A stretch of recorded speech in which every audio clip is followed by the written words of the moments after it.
Waiting for the YouTube to come up. We're live now. Thank you very much. Good morning and warm welcome to today's hearing for Amelia Restaurant, Amelia's Station Cafe, Victoria Road, Acton, W36UP, North Acton. My name is Councillor Julian Gallant, and I will be chairing the hearing today. My colleagues, Councillor Amajit Jamu and Councillor Anthony Kelly, we comprise the subcommittee today. We have Uyime Davis, who is the legal advisor to the subcommittee, and Isabel Robb, Democratic Services Officer, who is the clerk to the subcommittee and who will be minuting this meeting. Could I ask if everyone else could introduce themselves and just say who they're from? Start with you, Mr. Usur. Could we start with you, please? Good morning. My name is Jahan Yukar. I am the managing operator and managing director at Amelia's Restaurant at Station Cafe, Victoria Road. Thank you very much, Mr. Deere. You're on mute. Good morning, Chair Committee. Bob Deere, Licensed Compliance and Enforcement Officer. Thanks. Council. Thank you very much, Mr. Deere. And Mr. Kassar. Good morning, Chair. Yeah, Sergeant Dimitri Kassar from the Metropolitan Police Service. Good day to the panel and everybody here today. Good morning. And Mr. Crook. Good morning, Chair, and good morning, everyone. My name is Mateusz Kruk, and I'm a noise nuisance officer looking after Acton cluster. Great. I think that is everyone who is now present who will be appearing today.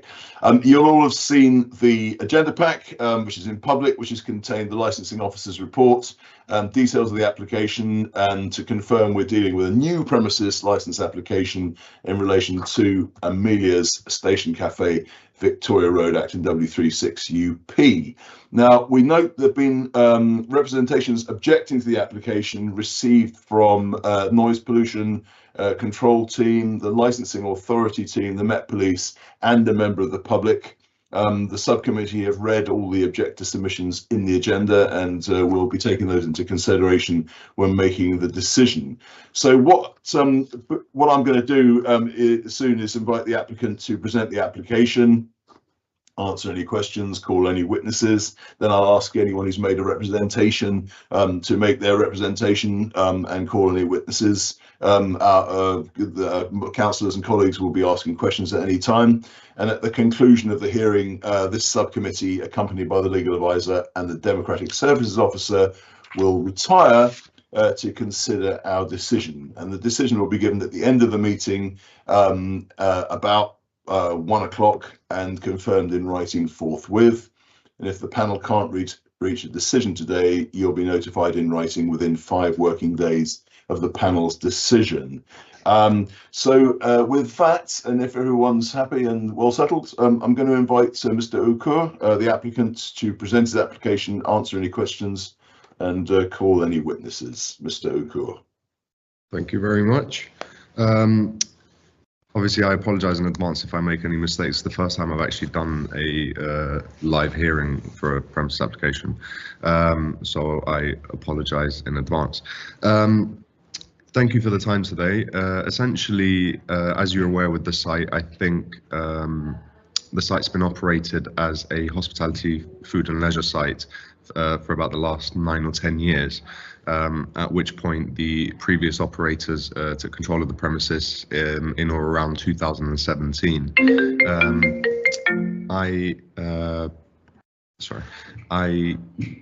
I'm aware that there is a bit of a negative history surrounding the site and the concept on that was on offer.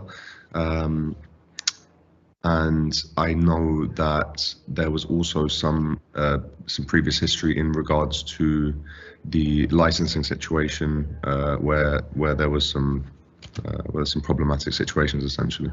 Obviously, I'll explain a little bit about our concept, what we're trying to achieve, and what we're trying to put on offer on at the location, and then I will delve into the reasoning behind the requests on our new premises license application. So as you're aware, the site previously, and I don't know if you're aware, but as the site previously traded as predominantly a shisha lounge, which could at times have a slightly negative effect on the kind of surrounding community. I think with the concept and brand that was on offer and the actual product on offer, it didn't contribute to the local area as much as I think a late night business should. Since then, obviously, I've stepped in. I have no ties with the previous business or the way it was run. I had nothing to do with the business. I stepped in, I think it was beginning of October in 2024, so fairly recently. Took majority shareholdings in the business, and basically have tried to implement a new concept and fit out for the site. Our fit out is now complete.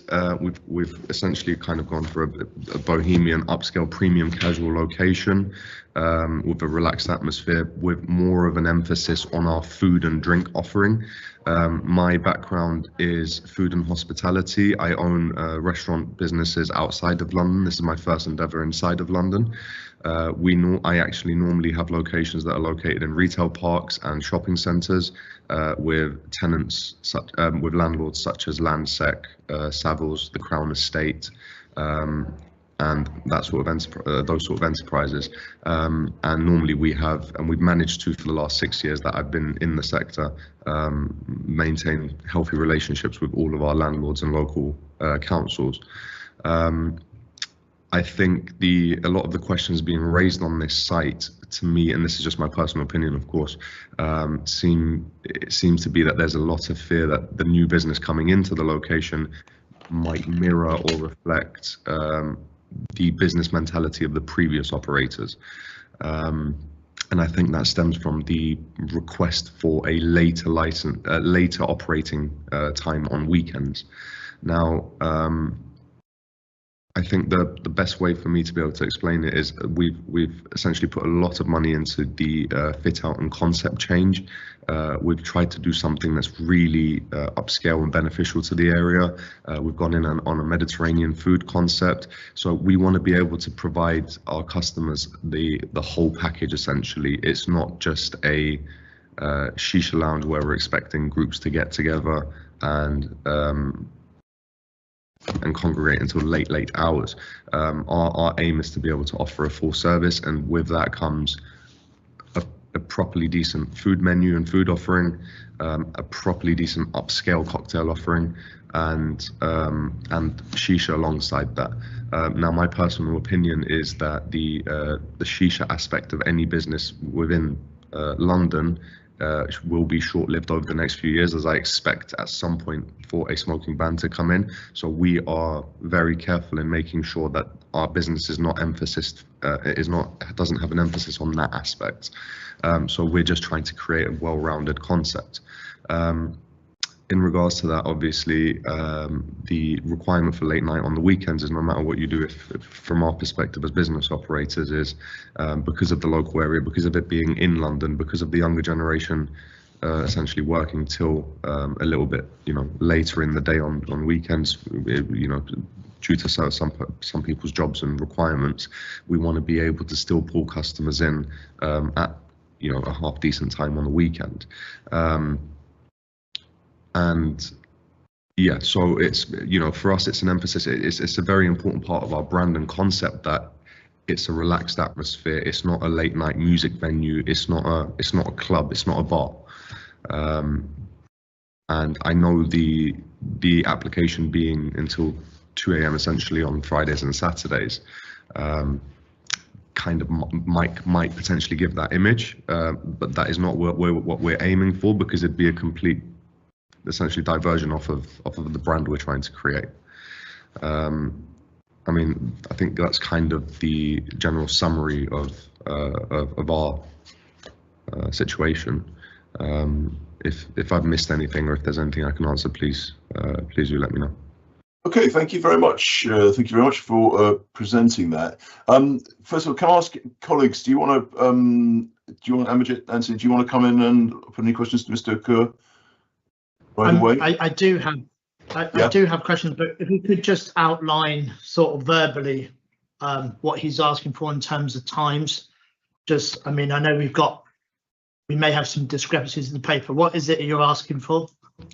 So essentially, for our current licensing, which I do need to double check, but our current licensing, from what I'm aware, is weekdays. So Sunday to Thursday, we already have licensing until 12:30 to trade till 12:30, and on weekends, I think we currently hold license to trade till 2 a.m. Essentially, what we're looking to do is the reason why we've applied is for the addition of alcohol. What we've applied for is, again, a 12 p.m. weekday finish, 2 p.m. weekend, so Friday and Saturday finish. But as explained to, I think the only consultation that we actually had during the process was with the noise compliance, noise and sound pollution. Apologies. Is we don't necessarily plan on running until those times, just until we can understand what the demographic and the target market require. We'd like to stay within the parameters of essentially what the business the hours the business used to operate in, and basically kind of adjust once we know what our customers require. Okay. Has anything else? Sorry, Jay. I mean, I do appreciate the narrative, Mr. Serkihan. I do appreciate the narrative, and I'll take into it. But what I need to be able to write down now what it is you want, because obviously we need to pivot off that in our questioning. Sundays to Thursdays, we're requiring 12 till 12. Yeah. And these are opening hours, right? These are opening hours, of course. Opening hours, yeah. And then Friday and Saturday, 12 till 2. And just to confirm your alcohol license, so it's written down here, but just confirm that verbally as well, please. Yes, for alcohol licenses. Yeah, you just confirm which hours you're seeking for alcohol. For alcohol, we are seeking 12 to 11:30 Sunday to Thursday. Okay. 12 till 1:30 Friday and Saturday. Okay, right. And for late night refreshments, food. So our kitchen on any given day will be closing at 11. Right. Okay, so I think the late night application for refreshment was a bit later, wasn't it? Till I've got Sunday to Thursday 2300 to, yeah, so 2300 to 12 until 1 on Friday, Saturday, bank holiday. Right. Yeah, apologies. That might be correct. I think a little bit the confusion that's happened on our end, and I apologise for this, is we use a third party to do our licensing applications, obviously for someone who understands the process, to make sure there's no mistakes. Okay. When we initially had the conversation, it was before we started fit out and before we'd employed any of our team members. I think at which point we did have a conversation with him and said, can we adjust? And he said, well, look, we've gone in with these hours. Just because you get them, it doesn't mean you have to stay open till X, X, Y, and Z. I can tell you what we would like to achieve, if that makes life easier on our. Yeah, tell us what you want in terms of late night refreshment. I think we got the picture on alcohol. So tell us what you want on late night refreshment. So it's refreshments in the sense of kitchen food offering. Yeah, food offering. Last offers any given day, 7 days a week, are 11 p.m. Right. Okay. So you would, in theory, be offering you'd want an alcohol license which went on beyond your food offer. That's correct, because essentially because we have the shisha customers, if I'll break the scenario down from my perspective, if a customer walks in at 10:30, for argument's sake, they've still got half an hour to order food and an hour and a half after to consume. We don't want to be stuck in a situation, well, we'd prefer not to be stuck in a situation where we serve them the food at 11:10, and then we can't then supply them with a second or third drink with their food. Because you also then have desserts, that sort of thing. If a customer pre-orders, waits, and that we can't supply them with a drink. And you need, when we're serving cocktails, our cocktail menu ranges anywhere from kind of £9 on the simple end of the cocktails up to kind of £15 per cocktail on the mixology side of things. Yeah. These take a little bit more time. We have specialist mixologists that we've employed for the bar to be able to put upscale drinks together. It's not like serving within the bar or serving a soft drink at a restaurant. It's not a 20-second interaction. It takes a little bit more time. We have 90 seat capacity, and at that point, if we have a few orders, it does take a little bit more time to serve, and we just want to be able to offer that freedom. Right. Okay. Thank you. Thanks. So, as are you done for the moment? You want to come in, or you? Yeah. That's helpful. Imogen? Do you have any questions? I think my questions have been answered for now. Thank you, Chair. Okay. Right, Mr. Deere, you got a question for Mr. Okura, I think. Yes, thank you, Chair. I'm looking at the application, the agenda pack, and it says alcohol 7 days a week, ending at 11:30. Just now, you said you wanted it till 1:30 on Fridays and Saturdays. Again, I think this boils down to the confusion on our end, and I apologise for that. I do think there's been a couple of chopping. Yeah, I don't know why it would have been 11:30 on the Friday, but again, if we can only operate to those hours, we're happy to do so. All right. So you want alcohol until, just to confirm again, you want an alcohol license every day until which time? So our preference would be Thursday to Sunday at 11:30. Okay. 11:30. Yeah. Write this down. And weekends, preferably 12:31.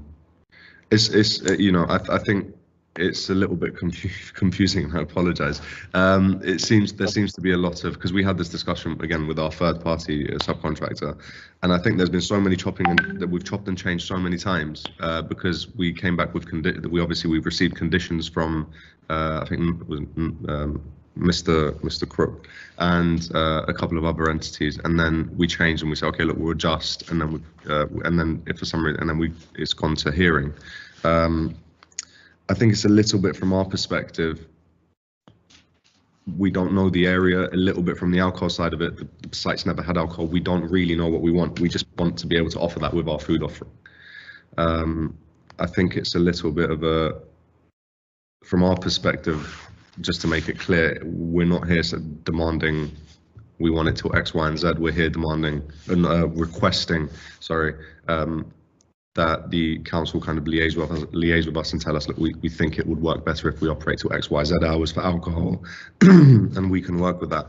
Obviously, in an ideal world, we'd like to be able to alcohol until the minute we close, but weekdays until 11. Well, I'm going to take. Okay, so I'm looking at page 19. All right. Yeah. I'm looking at page 19. Will you be selling or supplying alcohol? Yes.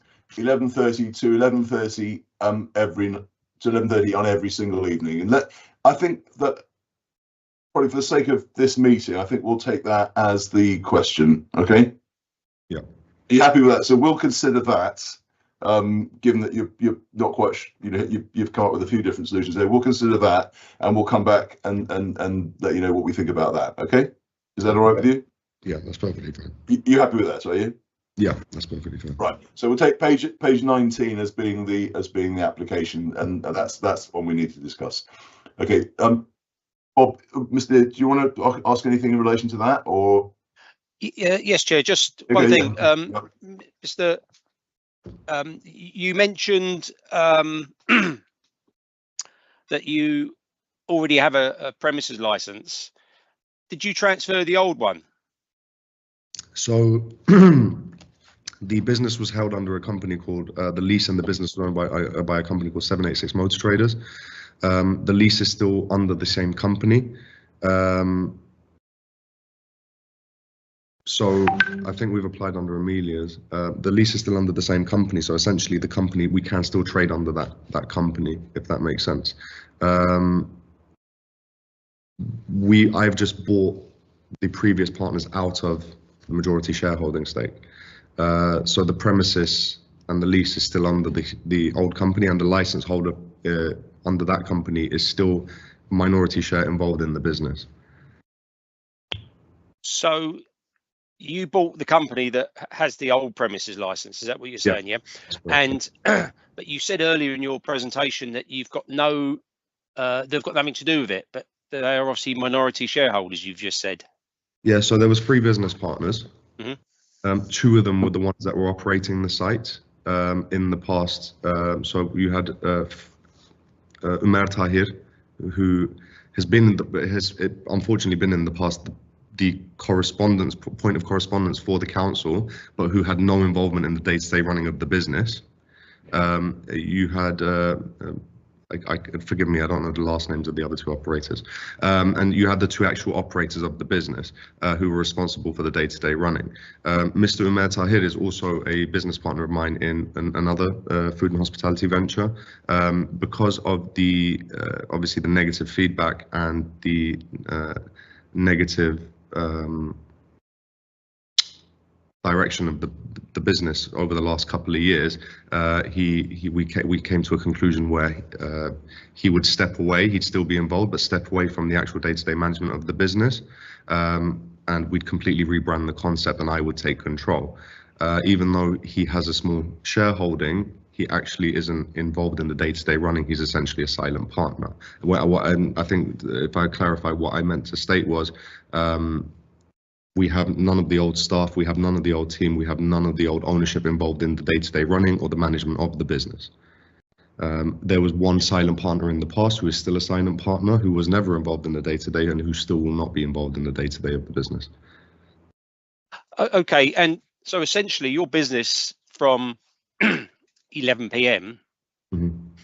is a shisha lounge. Shisha and cocktail lounge, yeah. Right, and what? Obviously, you know, I didn't have the time, unfortunately, to visit the premises. But what alterations have you made to the building, because it was non-compliant for smoking shisha or anything in that premises? Yeah, so I think the policy is there's 51% open for the smoking area for the shisha, which it still is. We have the side opening window, which was extended to be able to, obviously we have architectural reports to verify this, and then we have now a ceiling opening, essentially with retractable canopy that was not trading hours, and yeah, so we're 51% open in that space. But under the regulations, you would still be non-compliant because you cannot have a retractable roof. That is a roof, retractable or not. So if it closes, which it obviously does, especially in this weather, I hope. I wouldn't like to see people freezing there. It's non-compliant, so you can't smoke shisha in that building. Okay. I think this is a little bit of a problem from our perspective, because obviously we are, and this is just my personal opinion. I don't know. This is a little bit more of a council from borough to borough situation, but the unfortunate fact is there are 5 or 6 other premises within Ealing Council that let alone retractable, and we've had to go retractable on one aspect of it for security reasons because it's on the frontage. Other than our retractable area, our other area is permanently open, and retractable only makes up a small percentage. And we had to spend quite a significant amount to make it retractable so we can be compliant, because in our eyes, the advice we've taken on the matter is every other shisha operator within London are actually, all of their open areas have got retractable closings, and there are 6 other large, very large locations within your council and your area that have 100% of their open areas with retractable closing methods. We've tried to, in that sense, do the right thing, not even put that sort of system in the majority of the opening, and just on the overhead side of it where we can't guarantee security. The other side we can secure with mesh. On the frontage, it was too risky overhead. that was the reasoning behind it. But a little bit personal opinion here. I have no experience dealing with the council from this location in the past, but visiting the other local places within a 1.5 mile radius that have systems that impede into the regulations a lot worse, if that makes sense.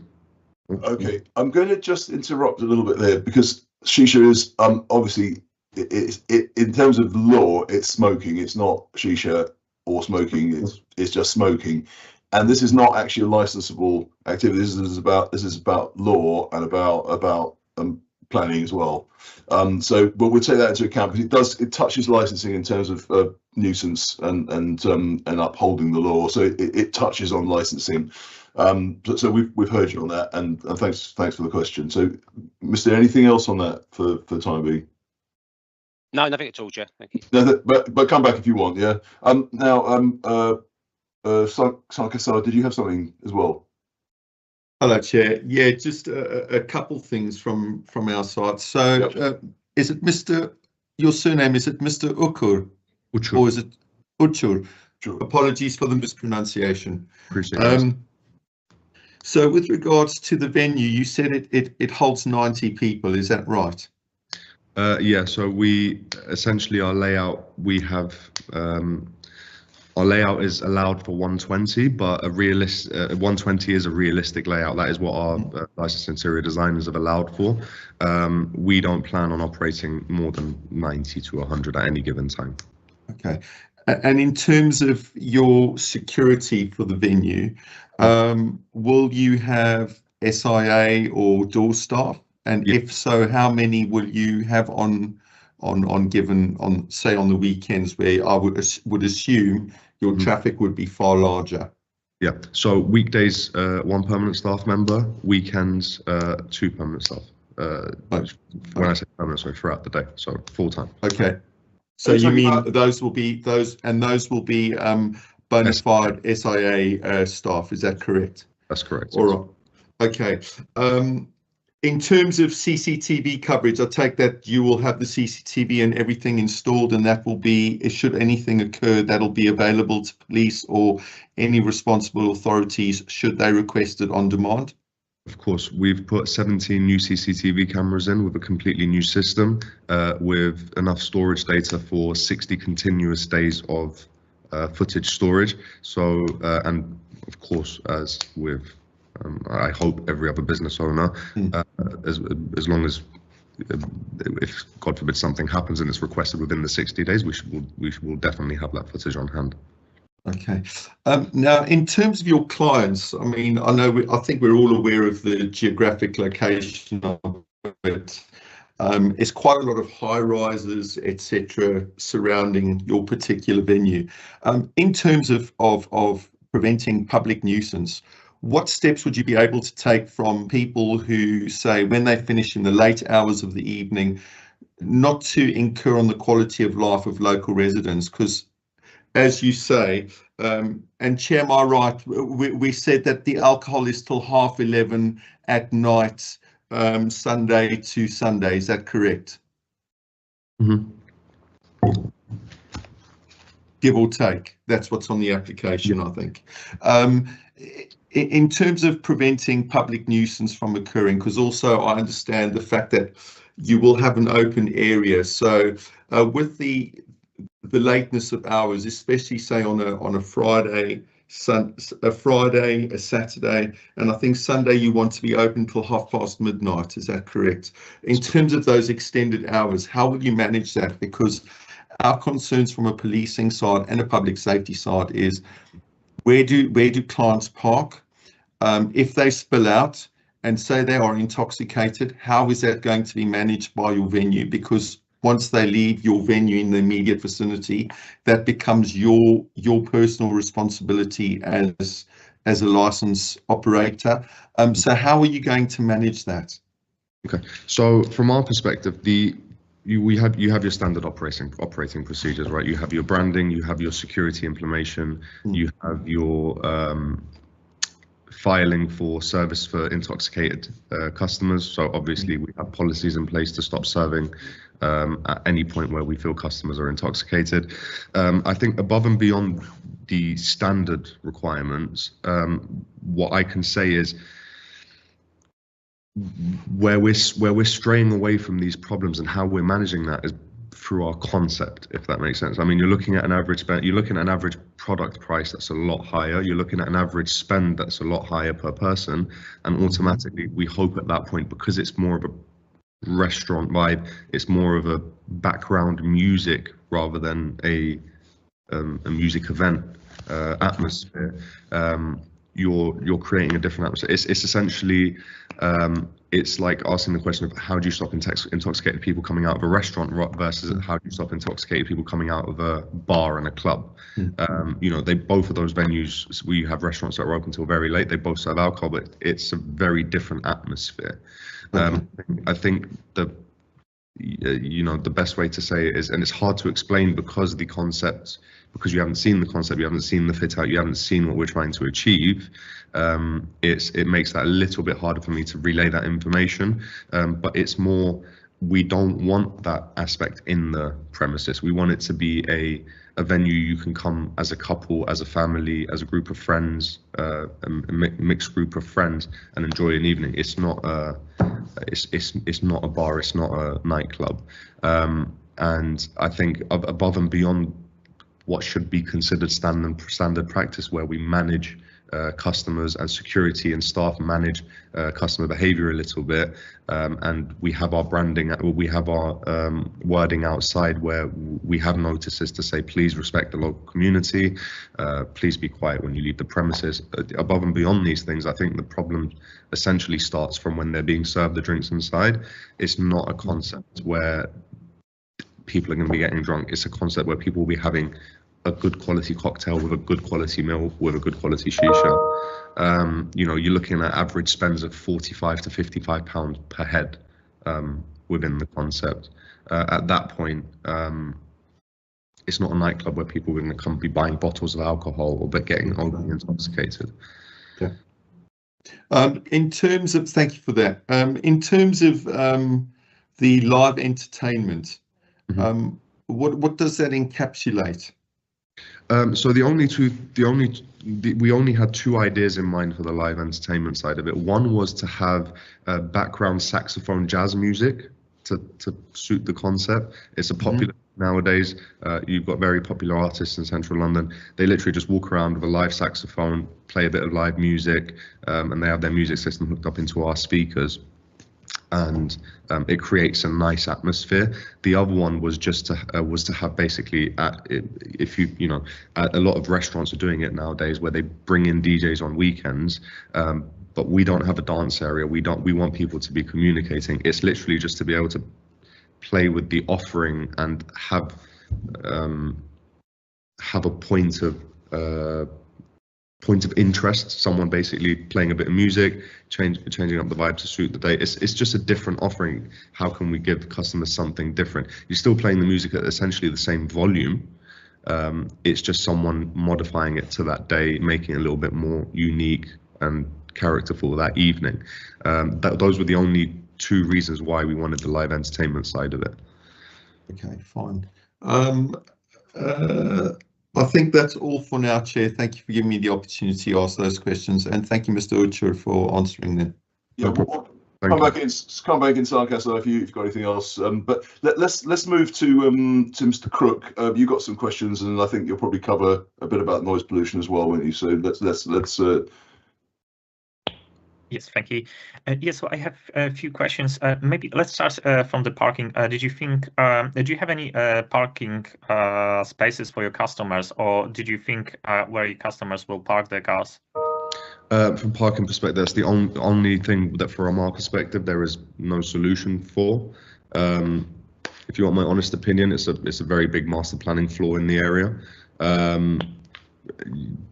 I think the only real options are the pay display and the travel lodge, and further down the road towards the best ways, our customers will have to park and walk, or hopefully we can. I noticed that it's pretty challenging to park the car there. I don't think that travel lodge would be the nearest location where the customers would park the cars. Like also your premises is surrounded by double yellow lines in all directions. So in terms of if your customers decide to, for example, take a cab or taxi. Chair. Let's just, let's just hear the question for the time being. I'm not that comfortable with this line of questioning around parking. It's not really PLHs are not meant to. It's not part of the licensing objectives for them to provide parking. There's many venues across the borough that don't provide parkings and they have licensing. So I'd want to get a steer on that, please. Okay, well, I think it's a fair question. Just on it's a fair question, but let's move on to what else you've got now, because it's just that's about public nuisance. Any other questions about noise? Of course. If you don't mind, I just quickly like to explain why I'm asking for the parking. It relates to the public nuisance. Especially from the cars and the people leaving the premises. That's the reason why I asked this question. Okay, right. So, Mr. Chu, have you just briefly, what are you going to say about that? I mean, you said it. Yeah. I think it's more of a master planning question. Why build so many buildings with not enough parking? It's not something I can answer, unfortunately. All right. So let's move on. What Mr. Crook? What else have you got? You got other questions about? Of course. So in terms of the measures you implemented to minimize the disturbance to local residents during the night time, particularly until the closing times. For example, how will you manage the loud conversation from your customers? As we have to remember that your premises is, I understand now when we talked, you mentioned that it's 80% open. I understand it's 51% open. So for example, in the night times at 1 a.m. when your customers will start talking loudly, how will you manage that?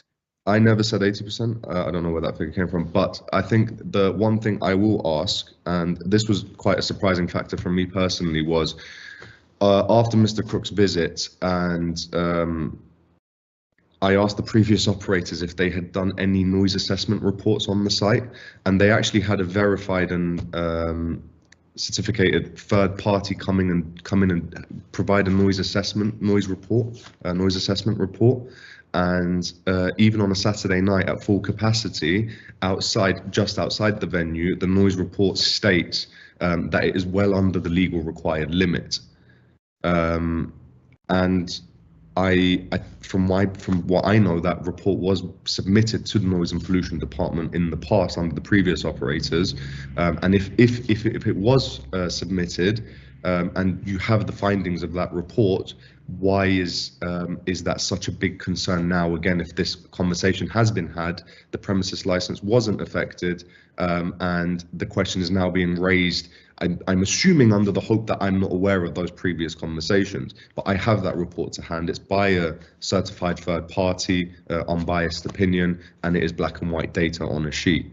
I do have that to hand, which I can obviously supply to the members of the board. If we could actually, have you got that to hand? Have you? I've got it on. Yeah, I can. Yeah. So, Isabel, would you be able to take that? Isabel? Yep.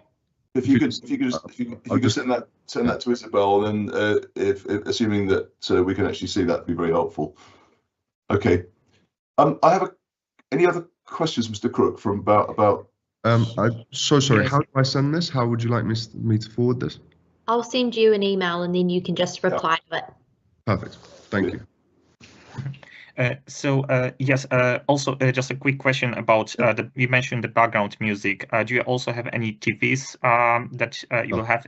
No. Okay. So, well, the reason why I'm asking is because you have your roof open, so that's my probably biggest concern, as the noise can easily escape from your premises, and because you are surrounded by big towers. The noise can be easily heard by the residents that living in the close proximity. We have a noise report. We have an impact report.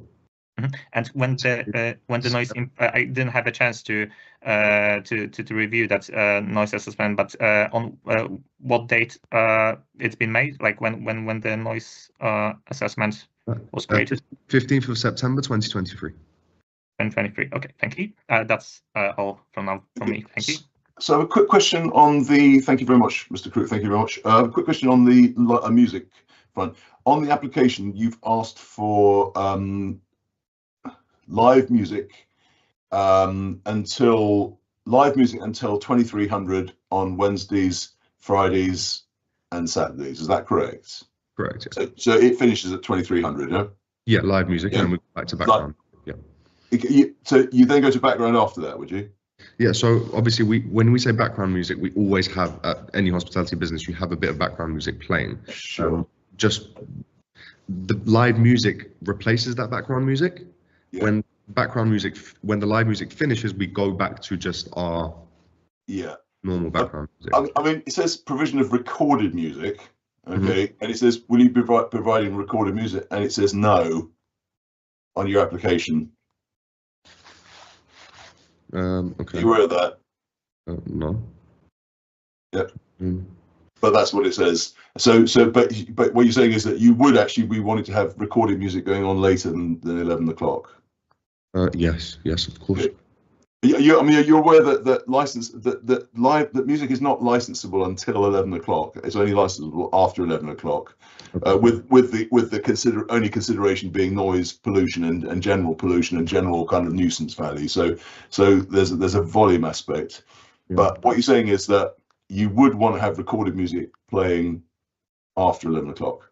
Yes, yeah. What time until? It's essentially until closing.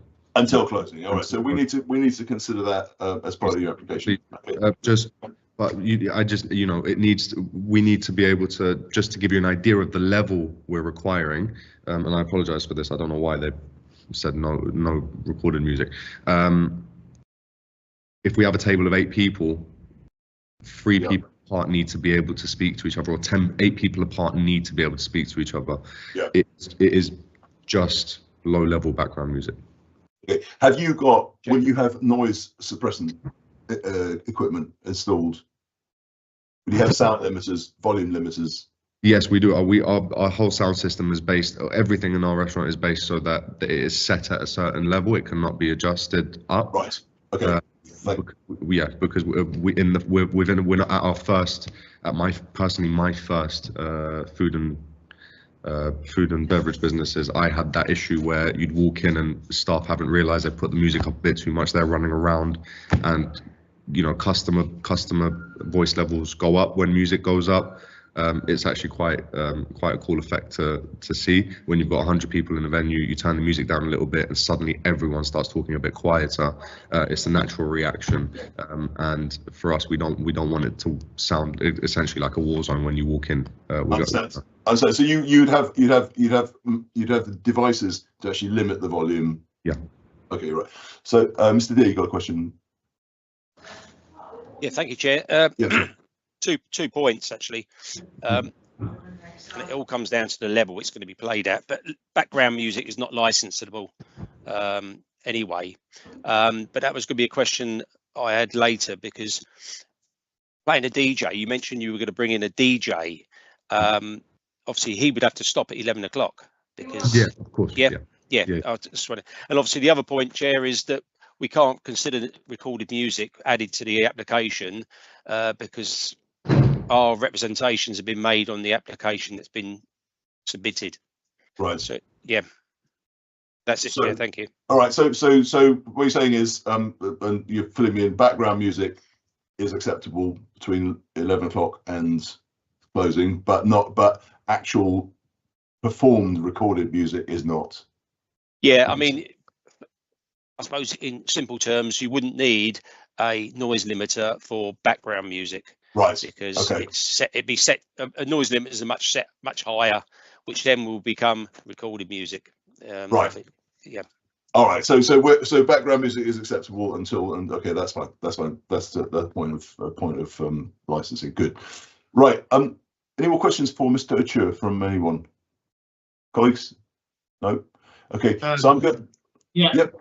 Anthony, yes. Go ahead. Yeah. Please do. Yeah. Yeah. I mean, I'm going to it's going to be a leading question, and I hope it leads you down a particular path, Mr. Serkitan. So you opened up your application by talking and I'm maybe paraphrasing here, but your personal opinion was that shisha would be short-lived. But yet, when we talked about the layout of the place and the roof and 80% and 50%, you seem to have a plan. You go online to Amelia and the marketing. There is a shisha. There is a shisha pipe by each table. So what I'm going to ask you to do is really talk about what you hope your food and drink offer to be, how your recruitment policy, your culture around the business, and draw on your experience. What is the menu? Talk about the menu. Talk about how you see the business going forward, and how that business fits in with the license and objectives. Because you said at the start there was negative connotations about the last place, and the last place was a grill, and you're saying this is going to be a cocktail bar. But how do we get away from those negative connotations, bearing in mind you've got lots of questions about the shisha? I want to hear about your offer. Of course. So I'll talk you through the menu offering to start, and please do kind of just ask me as we go in case I forget anything. Essentially, we're a Mediterranean concept. And when you see the visuals of the interior, you'll see that we have gone for that Mediterranean bohemian escapism fit out and concept when we built the brand. When we tried to build the brand, our menu is compared to the previous operator, a lot more extensive. It is actually now a food business, whether previously it was you had some snacks with your shisha. It was a very different concept. We have 8 cold starters, 9 hot starters on our menu. Everything is made fresh and in-house. We don't buy any frozen products that are just grilled or fried and served. We have everything from fresh homemade hummus, tzatziki. We do all of our own bruschettas, burratas. We have fresh homemade falafels. We have halloumi. We have Turkish sucuk sausages on the grills. We have, sorry, I'm just trying to remember as I go. Actually, I think that's enough on the menu. A good mixture of hot and cold selections. We have pastas, we have steaks, we have fresh grilled foods, charcoal grilled foods. We have no, sir. In terms of food, you've been there. What about your drinks in terms of minimum pricing? Our cheapest alcoholic cocktail is £9 for a glass. That is our cheapest. Our cheapest house vodka is a brand called 42 Below, which is about £2 per bottle more expensive than Absolute, which is essentially a middle to premium product at most other restaurants. And that is our house product. Our wine selection is small, but it's quality. We have Gavies on the menu for the whites. We have Barolos for the reds. We've tried to stray away from cheap, if that makes sense. But we do, we have experience in being able to provide a good food experience and cocktail experience to customers, and that's what we've gone for here. The kitchen used to operate on 2 staff members in the past. We're now operating with 5 very experienced chefs that have been sourced from other upscale locations within London. Our front of house, our management team have come from established high-end venues from around England. We have one of our assistant managers. I will be managing the business essentially myself day to day at the start, and then we will be implementing a different management structure. But even our assistant manager comes from Estelle Manor in Oxfordshire, which is a very upscale venue. Thank you, Chair. I think that's been very helpful. Thank you. You got a picture of the picture you wanted. Mr. Chu, can I just quickly ask you who will be the DPS? Is probably forgive me if it's on the license on the application. It's myself. That'll be you to start with, and then you hopefully you'll be planning to once we've implemented the management structure. Okay. Then yeah. Okay. Then all right. Thanks very much. Right. Any more questions for Mr. Chu? So if not, then let's. No. Okay. Right. Thank you very much. Councillor Jamie, are you okay there? You're on mute actually for the moment. That's fine. Right. Could we then move to the licensing authority, Mr. Deere, please? Could you make your case? Thanks very much. Thank you, Chair. First, I'd like to say that Mr. Chu has obviously presented his case very well today. Slightly let down by his licensing agent, I think, in certain terms here. But no, it's I feel a bit sorry for you.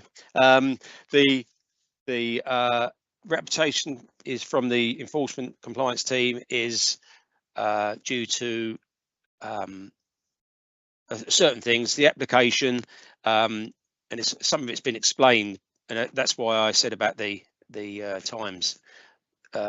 Because it seems that the alcohol stops at 11:30 and all of a sudden we go until 2 o'clock, which will only mean one thing, is that shisha, because and I apologise, I had no idea until the other day, last week I think it was, that it was going to be a shisha bar or shisha lounge part of thing, and that's why I mentioned, because it does play a big part. And I appreciate in Ealing Borough we have a lot of shisha lounges which are non-compliant.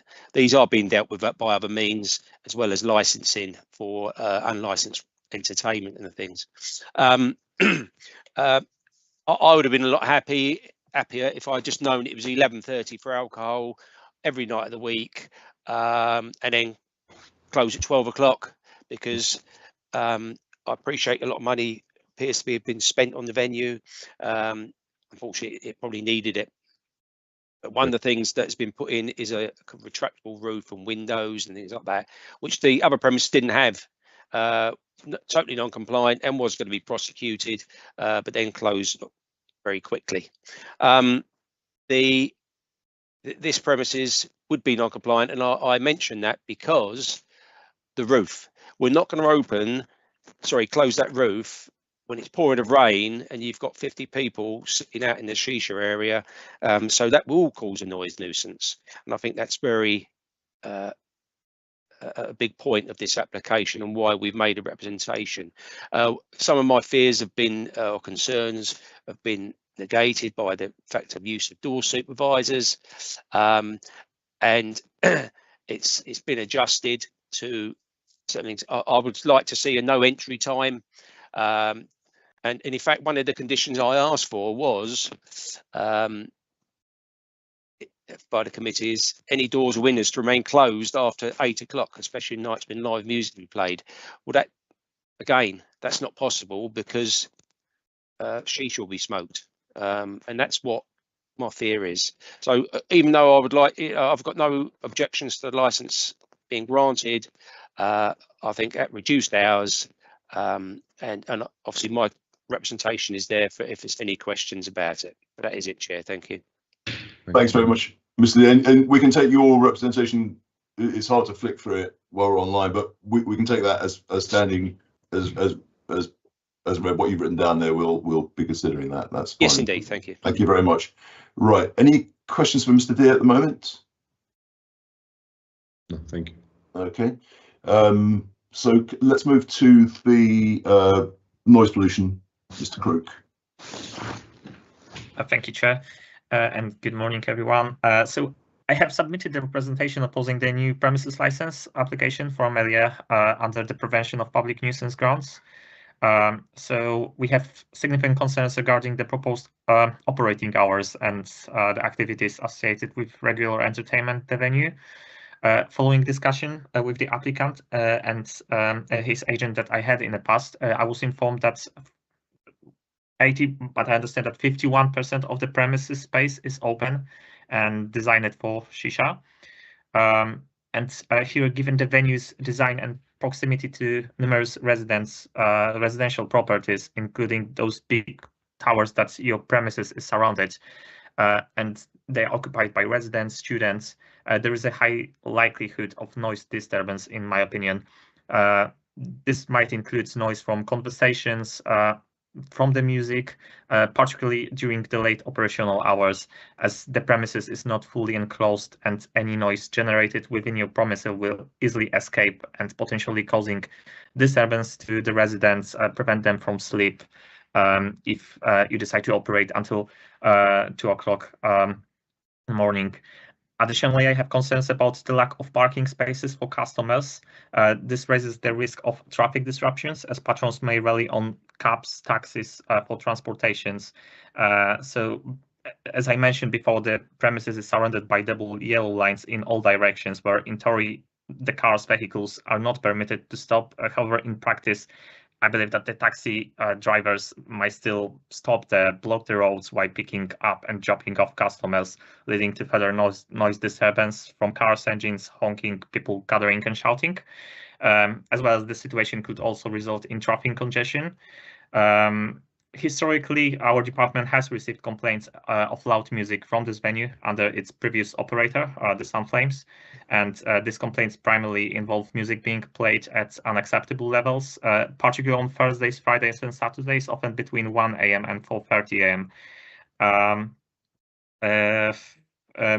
We also try to address our concerns with the applicants and the agents, and we sent the proposal to you with our what we believe should be on your license. And here we also propose that if you stick within the e-link's core hours, we're not going to go forward with the objections, but we haven't received any reply from you. Therefore, we just decided to.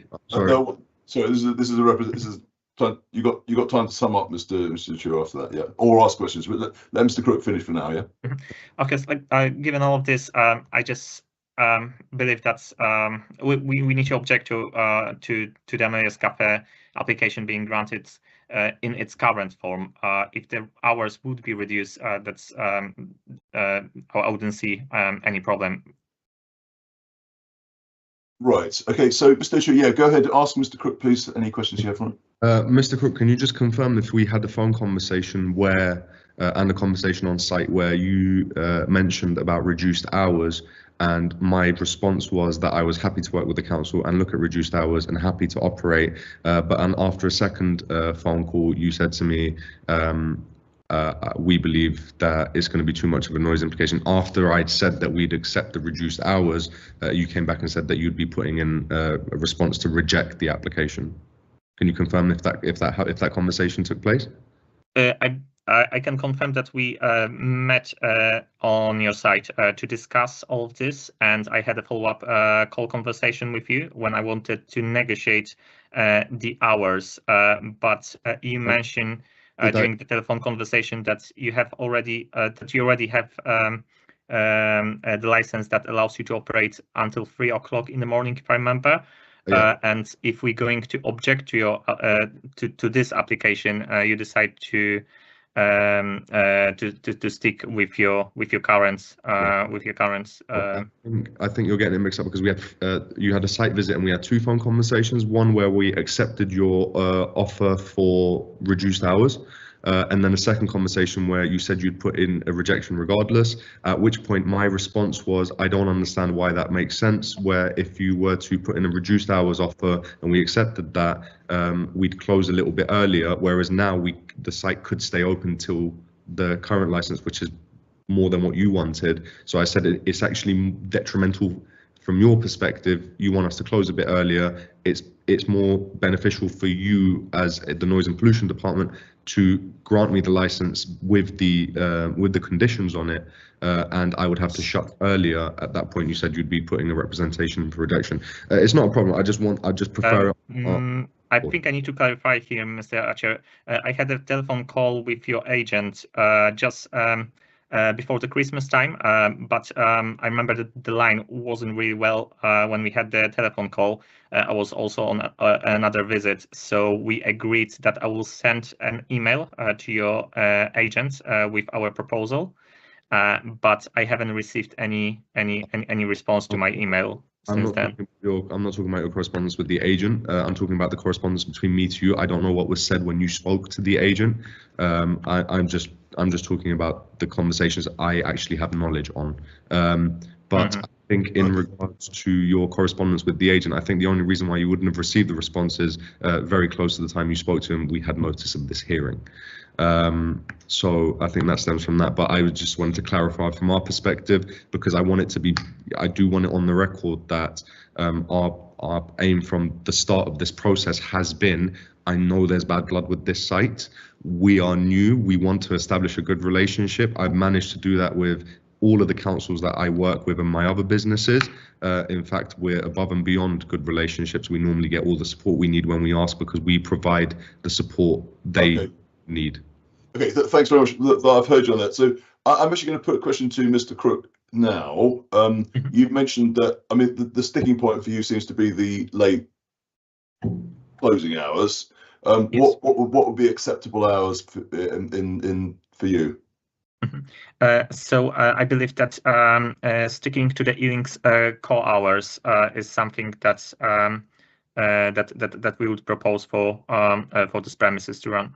For the closing, yeah? For the hours of operation, yeah? Yes. And let's just see, can you just confirm what that would be for this business? Just 1 second. Yep.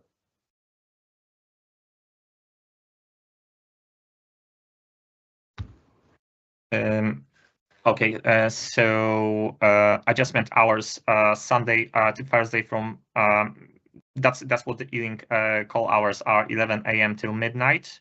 Friday and Saturdays from 11 a.m. until 1 a.m. Also, with my correspondence to Mr. Archer's agent, I proposed that the new if we are happy for the extension to run until 2 a.m.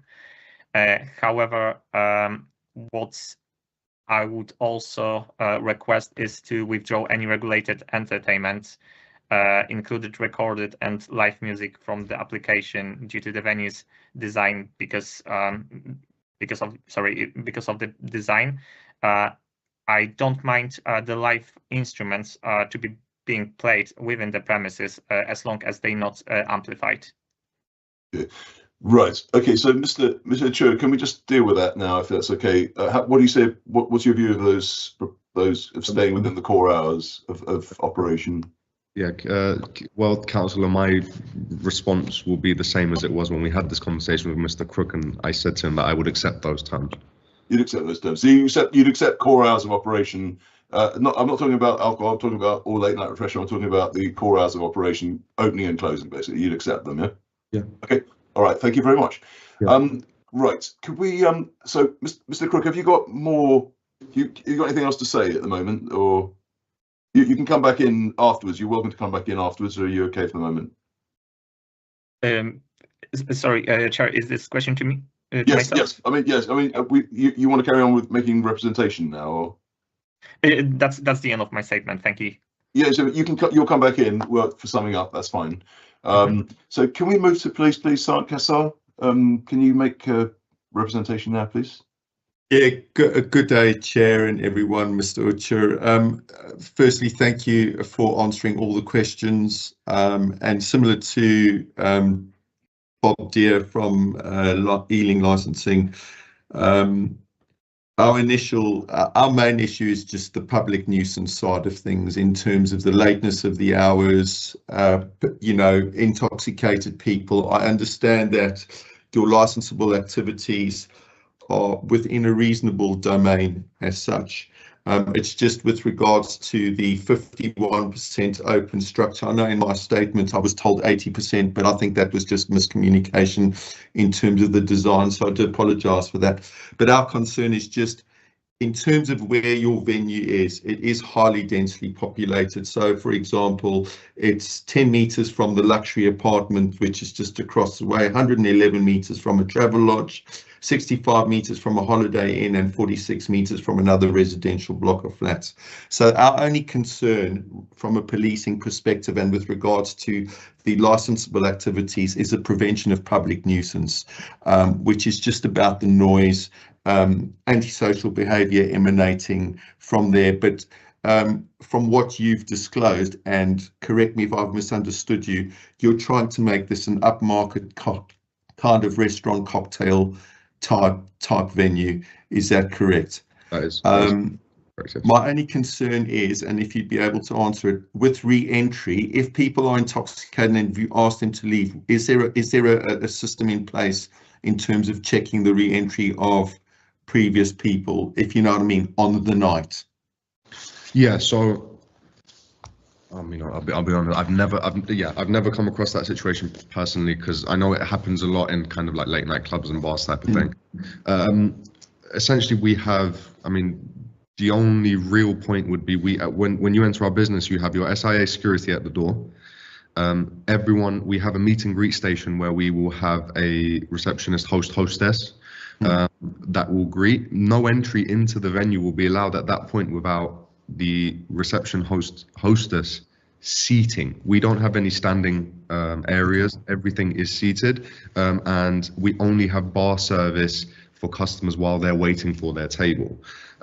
So we don't actually have any point where they can just kind of blend in. They'd get past SIA security at that point. Obviously, if anyone's intoxicated already at that point, they'd be refused entry. If they come in, then the hostess has to seat them. If they try to walk past them at that point, security then intervenes. Okay, brilliant, thank you. But Chair, just from our side of things, it was just regarding the public nuisance side of the business, because from a police indices perspective, there is nothing pertaining to this particular, to Mr. Utcher and his business, or him in terms of any form of other criminal type of activity. So I understand it's under new ownership. So that's why I can't really go, if that makes sense, what I'm trying to say, penalise him on a previous business model. So I understand they're trying to rebrand and rebuild the business. Yeah, so Mr. Utcher, you have a question for Sergeant Cassar? Sorry, I just want to add to my statement something that I've missed to mention. One other aspect of the business that will set us apart from the previous operator is dress code. All right. Okay. Well, you can just keep that in mind to put it in, because you're going to have the last word on when we come to summing up as well. Put that in. Sergeant Cassar, I've got a question for you, if I may. So have you heard enough from Mr. Utcher today to allay your fears about public nuisance? Yes, Chair, in terms of, because I believe he has mentioned now he's willing to operate within Ealing's core hours. Is that correct? Am I correct in that's what we've just discussed when he spoke to our colleague, Mr. Crook? And I'm also aware with Mr. Deere that, you know, in terms of the information we had and what we've had in this conversation, there are certain issues that have been, there are certain things that have been clarified. So I'm sorry to waffle, but in shortness, yes, sir. Oh, you answered the question. Thanks very much. Okay, great. So we've had from the police, all the authorities. We don't have anybody from the public. Councillors, do you have any questions for Sergeant Cassar at the moment? I don't have questions, but I just want to make a comment generally before Mr. Urquhart responds. Is that okay, Chair? Yep. Yeah, of course you can. Yeah. So just two things. Just want Mr. Urquhart to be reassured that I will not be considering the fact that there's a luxury apartment close by. I don't discriminate between luxury and non-luxury apartments. Everybody's entitled to the same peace and quiet. I won't be considering what's regarded as the parking. Double yellow lines, you can stop on double yellow lines. Passengers can board on double yellow lines and they can alight on double yellow lines. There are 2 double yellow lines there. People can be picked up and dropped. If it blocks the road, so be it. People have to wait. Double yellow lines are for parking. So it is, as much as any other venue, in my view, able to service taxis. How it's enforced is a matter for the council, not for the premises. That's the 2 points I'd like to make. Thank you. Points of interest. Thank you very much. Thanks, Councillor. Thank you very much. And Councillor Jammer, you got any questions for the police? No, I think my questions have been answered. Thank you, Chair. They've been answered. All right. Okay. So what we're going to do is we're going to go as we don't have anybody from the public. I'll quickly refer to Uyeme. If I may, have you got anything you want to say at the moment before we move to the sort of summing up side of life? No, thank you, Chair. All right. Okay. So go back in reverse order. Mr. Crook, do you want to sum up? Do you want to say anything else in relation to what you've heard? Yes, so just a quick summary where I could maybe repeat the proposal that I sent earlier to the premises agent. This is actually something that is also includes in the licensing pack. My correspondence to Mr. Uchu's agent, but what I would expect to be on the license is number 1, regulated entertainment. So I would propose to withdraw any regulated entertainment, included recorded and live music, from the application due to the venue's design. Background music may be played during operations, but should be reduced after 10 p.m. Live background music from a non-amplified instrument is permitted on Wednesdays, Fridays, and Saturdays until 9 p.m. In terms of the operational hours, so adjust hours as follow: Sunday, Thursday, 11 a.m. till midnight; Friday and Saturday, 11 a.m. till 1 a.m. New Year Eve extended until 2 a.m. And after 11 p.m., patrons should be reminded to be considerate of local residents to keep noise levels to a minimum to avoid causing any disturbance. In regards to the alcohol sales and late night refreshments, the proposed hours for alcohol sale and late night refreshments can remain as per original application. Thank you very much. Thank you, Mr. Cook. Thank you very much indeed. Sarkassa? Yes, Chair. In summing up, I'm satisfied with Mr. Uchu today in terms of what he said. As I say, in terms of the information we had received, etc., when we made our objection, it was just based on the public nuisance side of things in terms of the licensing objectives. At this stage, it would appear if he agrees to run accordingly with, as he's discussed today in our meeting here, to run with the 4 hours, police would have no objections at this time, Chair. Thank you very much. Mr. Deere. I'll make it very brief, Chair. I've heard a lot of good things. Mr. Uchu is obviously a very experienced operator, even though probably I don't know if this is his first venture in London, which is slightly different. The only other thing I'd be is that it was offered, and I hope it be go on the licenses, 1 door supervisor, Sunday to Thursday, Friday, Saturday 2, and I'm happy with the hours as agreed. Thank you. Great, thank you very much. So I'm gonna, before I go to you, Mr. Church, you got the last word, obviously. We noted that you're happy to work operationally within the council's core hours. You've said that, and about the security staff as well, just mentioned by Mr. Deere. So would you like to just sum up now? Add anything else in? You mentioned about dress code. Add that in, and then after that we'll go off and consider it.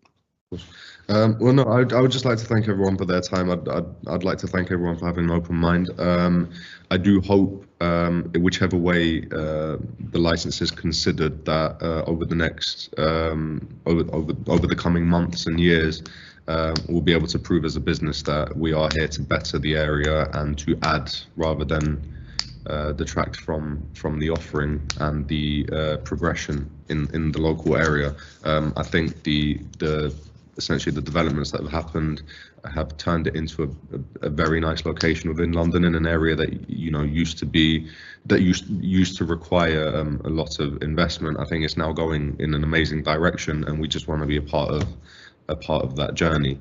And we want to be able to, over the coming years, we want to be able to offer a product and a service that attracts customers that respect the venue, that appreciate the area and appreciate what we're trying to offer. And no, I'd just like to say thank you very much for your time. Okay, thank you very much. Well, in that case, we've heard from everybody. Yume Davis, the legal advisor. Leo, you're happy with proceedings so far? I am, Chair. I just wanted to check if Miss Robb had received the noise assessment that Mr. Ucha said that he was sending through for consideration before you retire, please. I haven't received it yet. Sorry, because we've been talking, I haven't sent it. I don't know if it was an after meeting. I can send it right now. Apologies. Did you get my email come through? I did, yes. Right, if you could attach that and send it, and then while we're still of course on YouTube, and then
that has now been sent.